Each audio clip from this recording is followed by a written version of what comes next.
Today's guest is the wonderful Hannah Wundsam, who's the managing director of Austrian Startup, Austrian largest startup platform and think tank. So never be afraid to do multiple follow-up emails.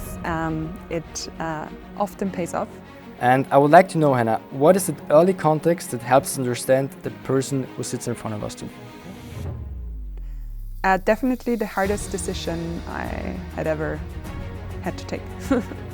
I wanted to give more people the possibility to actually experience what it's like to put your own idea into reality. Like you learn how to convince people from your ideas, you learn how to build up a first team, how to organize yourself and time management, and like being really passionate about something that you do and believing in something. I think it gives you so much more than like any regular job would do. Crazy how a few decisions can change the whole outcome. Could have gone very different. So after I was on exchange in South Africa. Actually, so what kind of suggestion would you give people before deciding to found your first startup?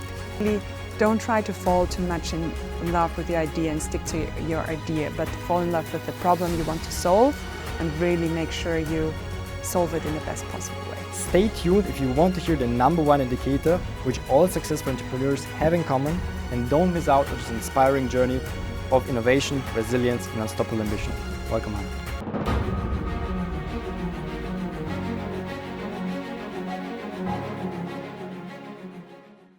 Hello everyone, my name is Matt Sparg and I welcome you to the third episode of the Once Upon a Student, a place where highly accomplished individuals share their how.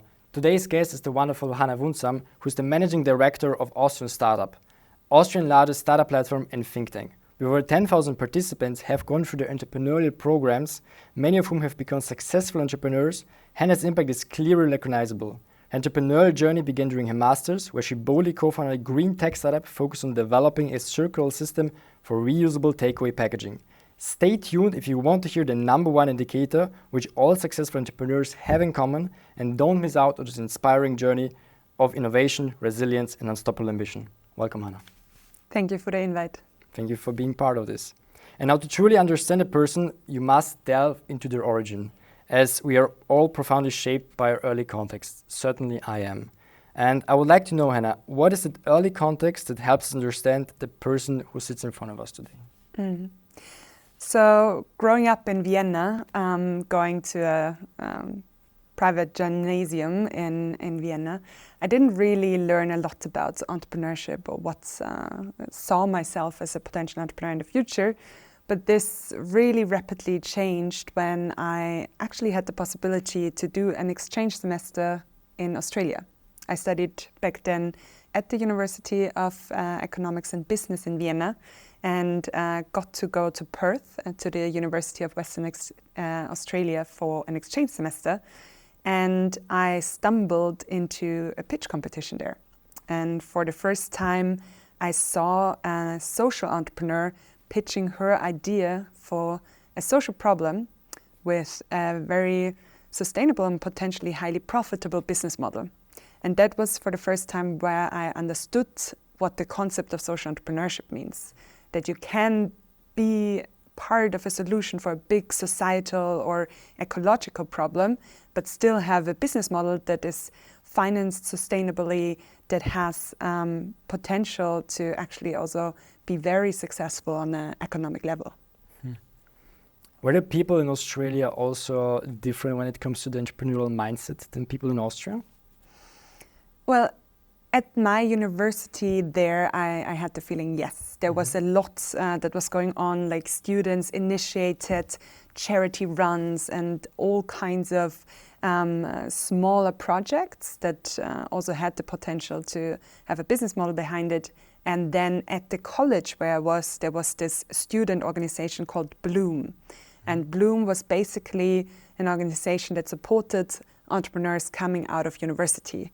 And that's also how I stumbled into the pitch competition. Super cool. And were there already indicators in your childhood before even going to high school that entrepreneurship will be a field of area that will become your future? I think as a child, I wouldn't have connected it with the topic of entrepreneurship, but I always was very driven by social and ecological topics, and I was always looking for solutions. So be it for being able with the whole class to take part of a charity run, making sure we, collect the money that we all can go together, to drawing and selling our drawings out on the streets. There was always something going on, and this was always very supported by our parents. That is very important, especially if you have the support from your parental home to actually pursue your dream, isn't it? Yeah, that's for sure. And you founded your startup Refill during your master's degree at the university, and you told me that the spark was initiated already in Australia in your bachelor's degree. Am I right? Yes. What was the process from coming back to deciding I want to become an entrepreneur, I want to be part of the solution? Yeah. So after I was in this pitch competition, I then learned about this social startup in Australia called Thank You. Basically what they did was they sold water bottles, but instead of buying a water bottle from Nestle, you can buy it from Thank You, and all the profits will not go to shareholders, but will go to solutions working on the water crisis all over the world. And I read their story, I read their book, it was called Chapter 1, and it was basically 3 students that out of university had this idea and built a really big consumer brand with Thank You. And that inspired me so much that I just Googled Social Entrepreneurship Vienna, and I found the Impact Hub. The Impact Hub is a co-working space and community for social entrepreneurs, and the first thing I did, I signed up as a volunteer. And every Friday I was the first one opening the space and the last one closing the space, and with that I got to know the whole innovation and social innovation ecosystem. And then I joined the student organization, the SICK Students Innovation Center, where we supported students that wanted to create sustainable solutions. I volunteered at all of the startup conferences, from Entrepreneurship Avenue to the Pioneers Festival back then, etc. And with that really learned as much as I could about the entrepreneurship sector in Austria. And then when I had to decide where I want to do my master's, I applied for the SIMC program at WU, which stands for Strategy, Innovation and Management Control. And this was the master that focused the most also on entrepreneurship. And I knew on the one side I can go on exchange again, and on the other side also there's a course called Garage Course where I could work on an idea myself.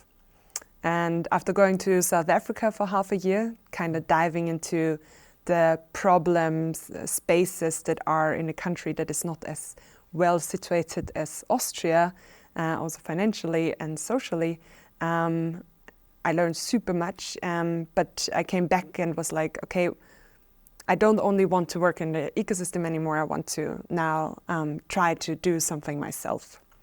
And I looked at what are the problems around me that really concerned me. And I started making a list with just problems where I felt like they are interesting to me. I would like to find a solution. And one that was very apparent, being at the WU campus, was all the takeaway packaging from the single-use coffee cups at the library cafe. Research shows women want to single-use cups for bowls like that you have at all the different stands.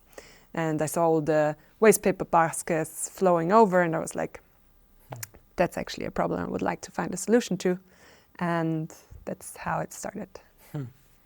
And what I get from how you're describing your entrepreneurial journey is that you have a highly interest in sustainability and greener future. And was it also your motivation for signing up for building your business back then? Yeah, absolutely. I wanted to do something where I could work on one of the great topics of our time. You see that in the general startup ecosystem, that by now, if you look at the data of the Austrian Startup Monitor, every second startup actually says they are pursuing a social or ecological goal with their startup. So as many other entrepreneurs, I felt like I want to use the privileges that I have growing up in Austria, being like in such a ecosystem that has so much support for entrepreneurs to really do something that has an impact. And how has it felt for you to simultaneously build a startup and study also at the university, because there's quite a lot of work? Yeah, so the good thing was it was the last semester of my university. I only had this one course plus my master thesis, and therefore I could really focus on like the startup idea. And we not only did the course, we directly also signed up for other competitions, and we went to a startup conference in St. Gallen, the Start Summit, and there already pitched in, like there was like this little booth where you could just pitch in your idea, and then for some of the ideas they would provide a first funding. So the first funding we got with our startup idea was actually from Switzerland, from St. Gallen, because they were like, yeah, you won, here are 1,000 franc, do with it what you want. So that's how we financed our first 3D printed bowls. But it's amazing. It's sometimes this is the initial investment, the initial support you get is actually the most crucial one, because it lets you believe in your idea. I don't know how to describe it, but for me it was like at the beginning, if you don't have the feedback from the other world, it's like you believe in it, but it's a different kind of belief if you actually get the support from outside. So hey, okay, this actually makes sense. Yeah, you're not crazy. Other people believe in it. Yeah. And it was, of course, not only my idea, but we were directly 3 people that found each other during this course. We were already studying for a longer time together. So with Daniel and Cornelia, we developed this idea for a reusable system for takeaway packaging. So the problem was all the single-use packaging that was lying around, and we said that there must be more sustainable solutions. You already know, of course, the Tupperware that everyone has at home and sometimes brings themselves. But we wanted to make it super easy to actually always have your food or your drink in a reusable cup or bowl. And this is how we started. So after your master's degree, you decided that you want to fully commit then to the business, yeah? It wasn't that easy. So of course, in the beginning, it was like very much focused on, okay, we do this now for the course. But then as we also took part in the Revin program right away from Impact Hub and got so much support, then we took part at the Entrepreneurship Avenue. We won. We got, I think it was 10,000 euros in order to do something with this idea, and super much support. Then we applied for grants, and we saw, okay, there's really a potential, but we were still struggling with finding a good business model for our idea, because having a reusable system for a lot of singular restaurants, where you then have to build the whole logistics of bringing the cups and bowls there and picking them up and where they get washed and so on, it's really complex, and having a financially viable business model was tough. So once we pitched again at WU, at I think the WU Sommerfest or something like this, and there were 2 people in the audience, or actually in the jury. One was from A1, for their Patrick for their startup programs, and one was from AWS, Matthias. And after the pitch, Matthias came to me and told me, and we didn't win that competition, but after the pitch, he came to me and was like, I really like the idea and I would love to have your system in the canteen of A1, because every day I go to the canteen of A1 and I bring my single-use bowl with me, and we have so much waste from it. And then I went to Patrick and I was like, from A1, Patrick, Matthias would love to have our system at your canteen at A1. Don't you want to do a pilot with us? And there I had the first big learning, which was because he was like, yeah, okay, let's talk. And then I made a follow-up and I was like, yeah, Patrick, don't you want to talk about this idea of doing the system in your canteen. And at first he didn't respond. And then someone told me, Hannah, some people, they do have something called a bullshit wall. So if you want to get in contact with someone who you don't yet have a good relationship to, and you only write them one email, they might not respond if you don't do at least one or more follow-ups, because they are like, if you don't do at least one follow-up, it can't be that important to you. So never be afraid to do multiple follow-up emails. It often pays off.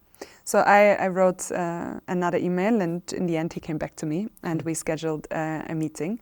And we ended up actually getting the pilot at the canteen of A1 to really have a super simple first trial for our reusable system at the canteen. And then we actually saw that in those kind of settings, the business model would make sense, because you have a closed ecosystem, and where it's easy to like bring things back, things can be washed at the canteen, etc. And you can also sell sustainability data to maybe the company where the canteen is situated. So work with their CSR departments as well. So that was a super good starting ground. And that was also where we saw, okay, we do now have an idea of a business model that could fly. Plus, we do have this first pilot secured. And then our master program was over. And one of our co-founders, Daniel, he directly like got a job and he was out. So Cornelia and I were like, okay, let's try this. And back then, like just to be safe, I already applied for a couple of jobs because I didn't know if we were going to go further. And one of them was for a role of a CXO at Austrian Startups, Chief Experience Officer. It was called. It was a full-time position. And I had interviews with Marcus and it went really well. And then when we decided, okay, we are going for it, I told him, I can't go further in the process of applying for the role. And then, because I really felt like this would, if Refill doesn't work out, like that would be my dream job, I was like, I would only consider going further if we can talk about a part-time role. And at first he said no. Somehow, however, he eventually agreed, and in the end, I continued working on my startup and took on a part-time role at Austrian Startups. Cool. So yeah, those possibilities are also, in my opinion, important if you find people that will actually support you also, your journey, and respect your journey as well. And so what was the process afterwards? Because now you're the managing partner of Austrian Startups. And how has the further journey developed? A wild ride. So it was 2019 when I finished my master's and went to focus fully on Refill and Austrian Startups. And we took on a third person into our founders team, that was Alex. And Alex and Connie really focused then full-time on Refill. And we got another grant, we got into the AWS First program, we got the possibility to do the pilot, we got a lot of support from the ecosystem, and I could, in the beginning, also, it seemed to work out that I can kind of use the synergies as well from my role at Austrian Startups, where I, of course, got to know so many people, to actually also funnel that into my work at Refill, and then use the knowledge I have from actually working on a real startup would also help me at my role as an ecosystem builder with Austrian Startups. So that was a really beautiful synergy. However, of course, those two roles were both not part-time jobs in reality, because I loved the work with Austrian Startups. So of course I wouldn't look at the clock and be like, okay, I did 20 hours, now I completely stop. But it would like go on in my head. And if I don't know, got an email or maybe a call or a meeting, and then I would do it in the time which I actually had blocked for Refill. And of course, sometimes of course, I worked much more than 20 hours for my own startup idea as well. But it was really tough to then handle both of these projects. And what I also realized was at some point, founding a startup is not a part-time job. I can totally agree.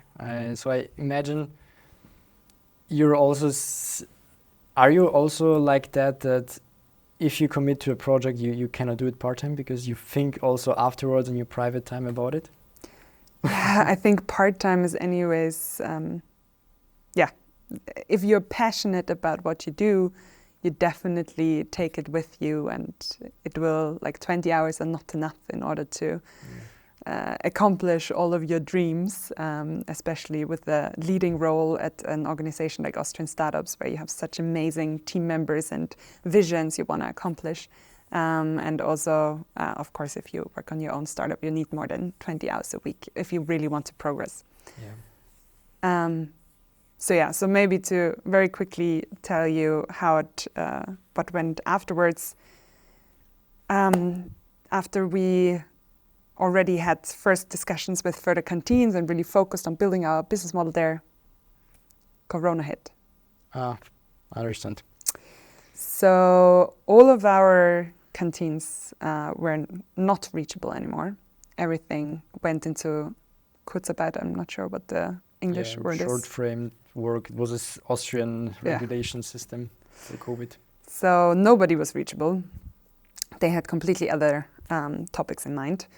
And of course, for us, it was also super hard because we were all locked at home office. Especially in an early stage startup, you really like to be in a room together and write on a whiteboard and have brainstorming sessions. And there's so much you get out of being in a room together. And with Corona, that was of course not possible. And then also with Austrian Startups, there was so much that we did in those first months in order to help the ecosystem. So within 2 weeks, we set up an online hackathon with more than 700 people involved, either as challenge givers or participants or mentors. It was really bigger than anything we did before. We had this program newly launched, the Entrepreneurial Leadership Program, which was built up to be a fully offline course where you would have weekly workshops with mentors, etc., for building your own startup. And then we, from one day to another, had to switch everything online. So there was a lot to do. And also the problem that, on the other side with Refill, some things were stuck. However, we had then the possibility to really work on our digital solution and build the prototype and so on. But also at some point, of course, it was a point of, do we still have funding for going the next round? It took way longer than we expected until canteens again opened up. So at some point, we as a co-founder team decided to close down the operations at Refill. And I then... hard for you? Definitely the hardest decision I had ever had to take. I can imagine. But what I found super inspiring about your story is that, because in Austria we have the typical mindset that failure is a taboo topic. If something doesn't work out, it will be the end of my career. But actually, you're now the managing partner of Austrian Startups, and you learned, I guess, so much on your journey while founding your startup. And even though during the circumstances it didn't work out, it still gave you so much experience in such a young age that you are also now much more able to help people along their entrepreneurial journeys. So how do you think we can adapt this mindset in Austria that actually if something doesn't work out, it's still all right? Yeah, I think it's so important. And I think one thing is to talk about your failures and not being embarrassed about them, but really talking about the learnings you took from them and why they were so important in your journey. And for me, I learned so much in this 1.5 years where we worked on Refill that I would never want to miss that. And this brought me actually to Austrian Startups because I wanted to give more people the possibility to actually experience what it's like to put your own idea into reality. Like you learn how to convince people from your ideas, you learn how to build up a first team, how to organize yourself and time management, and like being really passionate about something that you do and believing in something. I think it gives you so much more than like any regular job would do. So even to only experience this for a short period of time, I think can teach you some very, very valuable life skills. And this is also why I think in order to have this mindset, to come back to your question of it's okay to fail, it's okay to try something out, we need to already start in schools. We need to bring this entrepreneur mindset into schools. And this is one thing that we are trying to do with Austrian Startups a lot, is to give students this entrepreneurial spirit by doing the Youth Entrepreneurship Week. So this is a program where we are in over 100 schools all over the country in high school level. And for 3.5 days, pupils can find a problem they are passionate about, build a first idea, a prototype, work with mentors, build a business model. And at the end of the 3.5 days, they pitch their ideas in front of mentors and those and jury members. And those are entrepreneurs, investors, etc. And then they also get their first little money to, like a prize money, to develop their ideas further. And we really see how within those couple of days, the mindset of the pupils change. And we actually do research with the University of University of Economics and Business of Vienna and the University of Klagenfurt in order to actually measure the impact of this program.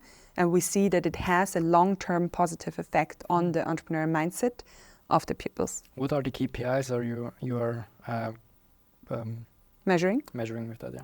So we look at their perceived self-efficiency. Mm-hmm. So do they believe that they can have an impact with what they do in their surroundings? Mm-hmm. Could they imagine themselves becoming an entrepreneur in the future? So we do questionnaires. Mm-hmm. Questionnaire before, directly after, and half a year after mm-hmm. the weeks. And there we can see like how the different topics develop. We also ask them about their how much they know about or their feeling around sustainability. We actually see that around 80% of the pupils work during the week on a social or ecological problem.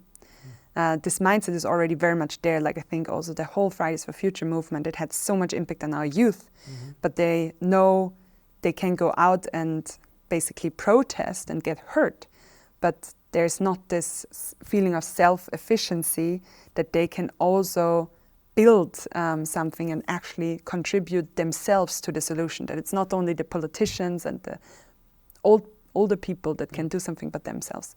And there we see that actually the Entrepreneurship Week does have an impact on their understanding of sustainability. That's super cool. And now going forward to people that are actually founding already businesses, what would you define are the most important characteristics for founders to succeed? I think the most important thing is that you actually have resilience. The founding story or the journey just has a lot of ups and downs, and actually most of the time it looks like the so-called valley of death.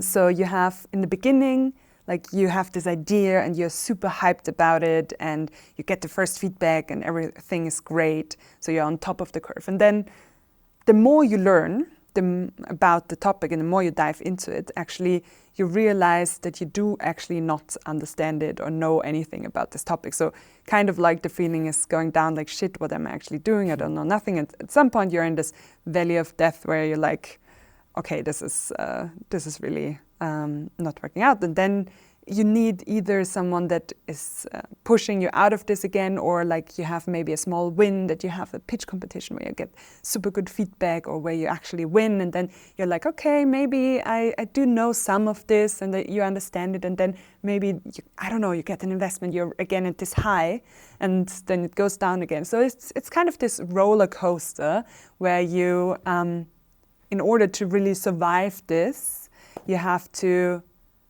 have two things. On one side, resilience, basically that you don't stop, and this really strong belief that the problem you're working on, not necessarily the solution, that the problem is really worth solving, and that you're so passionate about this that you will keep on working on it, a solution.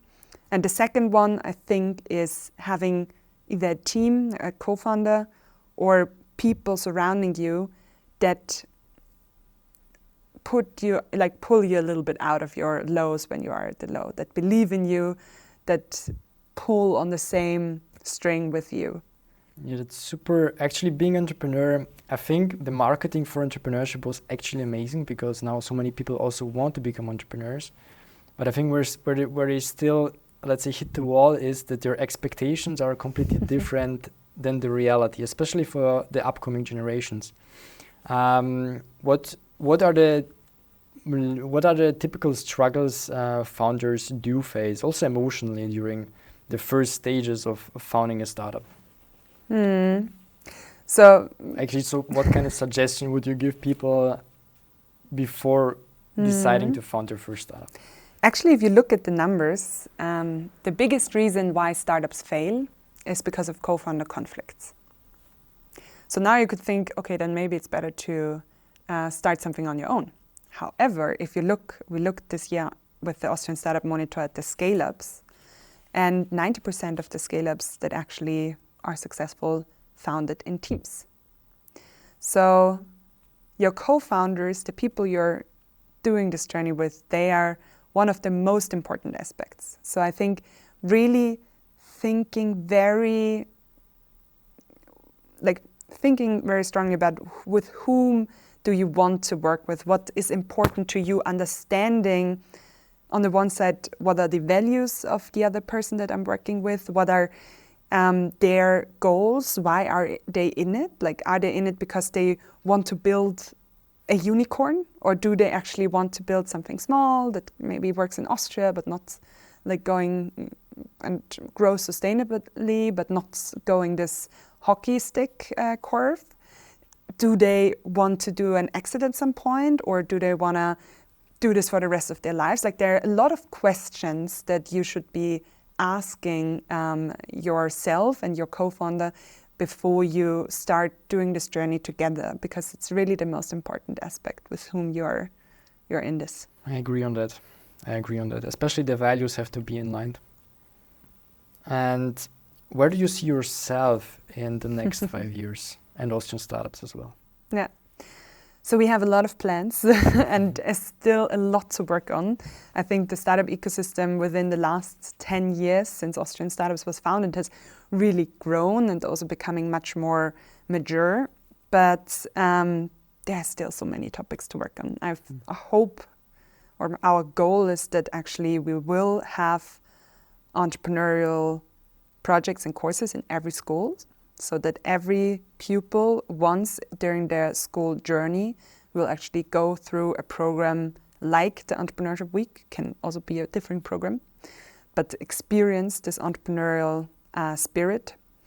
I want in 5 years to see the number of yearly founded startups to again be rising. Right now it's stagnating. Last year it even dropped a little bit. I actually see that there is a lot of insecurity in the market. So I hope that in 5 years we are actually again on an upward trend, and also that the ecosystem, the regulatory hurdles have dropped, that there's more awareness on the political side, that startups and innovative companies are the backbone of our future growth.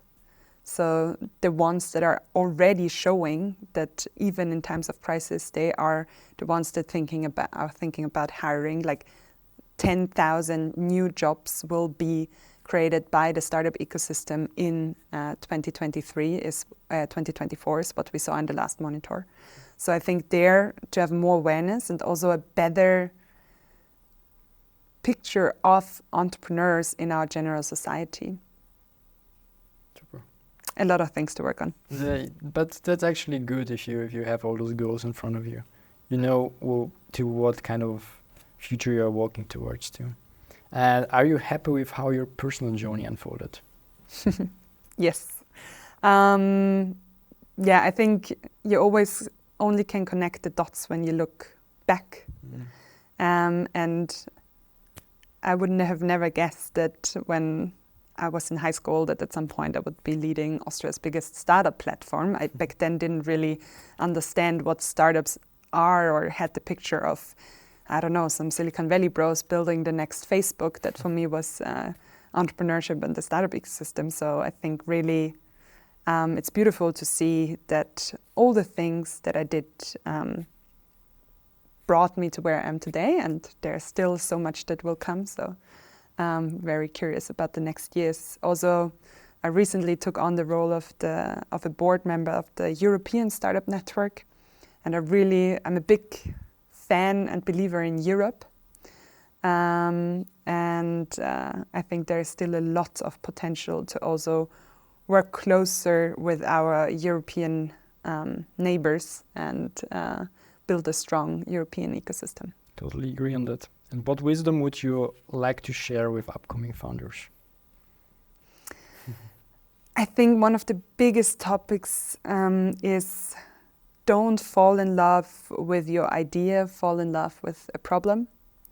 Because your idea, it will change during the time. And I had so many people coming to me with the wording, I have this amazing idea, but I just can't tell you what it is because maybe you will copy it or someone will take it away. And I understand where it's coming from. Like in the beginning, you're so protective of your idea and of your baby, but in the end, nobody can steal all the thoughts that you already have around this idea within you. And if it's that easy to copy, then maybe you have to think again about if you actually want to do this.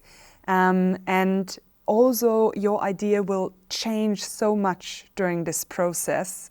You will probably pivot. Nobody ends up with the idea in the end with which they started, because you have to try it out, listen to the market, adapt it. So really, don't try to fall too much in love with your idea and stick to your idea, but fall in love with the problem you want to solve and really make sure you solve it in the best possible way. I can see myself within that area, because in the beginning I was also similar like that. I was always afraid to initially share my idea, but it has totally changed over the years. Now it's like you just go out, because you never know. I got so many potential clients, potential partners, just by sharing our idea with random people. And they say, hey, maybe I know someone who I could connect you with. And I think it's so much more valuable than the downside of maybe someone stealing your idea, because the pros that you get just by sharing it, it gives you such an edge over the people that are just, that could work. Yeah. And people have their own issues they are dealing with. Not everyone is going around looking for ideas to copy, and most people are actually really open to help you and to give you feedback, to give you contacts, etc. And last but not least, is there a question you've always wanted to be asked in an interview but haven't been asked before? I've always wanted to be asked. I think what's still interesting or missing from our story is, where would you be if you would have picked another turn at some pivotal moment in your life? And I think there was one moment where it could have gone very different. So after I was on exchange in South Africa, I was actually very interested in this whole ecosystem and what is possible if you don't have this infrastructure that you have in Europe, and innovations can leapfrog. So I was actually playing with the idea of just going to sub-Saharan Africa, and there was this company called Seed Stars. They just like you tour through Africa or through a part of the continent, and then you look for potential big startup ideas, and you organize an innovation conference there, and then they invest in a couple of those startups. So it's basically an investor from Switzerland. So I think it could have happened that I said, okay, I'm doing that, and then probably I would right now be in sub-Saharan Africa somewhere, probably still in the entrepreneurship and innovation ecosystem, but very far away from everything I'm doing now. Crazy how a few decisions can change the whole outcome of your whole life, actually. Yeah. Thank you for sharing that. Also, thank you for being part of this wonderful podcast. And I wish you all the best for your journey. Thank you very much. Thank you.